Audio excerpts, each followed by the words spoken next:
ప్రశాంత్ కిషోర్ ఒక సంచలనాత్మకమైనటువంటి విషయాన్ని చెప్పుకొచ్చారు.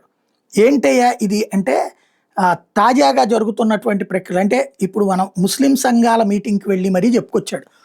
ఆహ్, ఎవరైతే ముస్లిం సమ్మేళనంలో బీహార్ పోలింగ్స్ గురించి మాట్లాడుకుంటూ ఇవాళ మీరందరూ మోడీని ద్వేషిస్తున్నారు. ఓ 10 ఏళ్ల తర్వాత చూస్తే గనక యోగి ఆదిత్యనాథ్ తెర మీదకొస్తాడు. యోగి ప్రభుత్వం డేంజరస్ అంటారు. అప్పుడు మోడీనే బెటర్ అంటారు. ఇంతకుముందు వాజ్పేయి ప్రభుత్వం ఉన్నప్పుడు అద్వానీ అయితే ప్రమాదకారి అనేవాళ్ళు. ఆ తర్వాత మోడీని చూసినప్పుడు అద్వానీ బెటర్ అన్నారు. రేపు యోగి వస్తే గనక మోడీ బెటర్ అంటారు. ఇది ఆర్ఎస్ఎస్ సృష్టించేటటువంటి ఒక స్ట్రాటజిక్ గేమ్.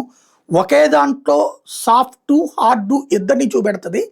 ఇప్పుడు మోడీ వెళ్ళలేనటువంటి సూక్ష్మాలకి రేపు యోగి వెళ్తాడు. అప్పుడు యోగిని చూసిన తర్వాత మీరు ఇట్లాగే మాట్లాడుకుంటారంటూ వాళ్ళని కవ్వించడం లేదా చైతన్యపరచడం చేసుకొస్తున్నారు.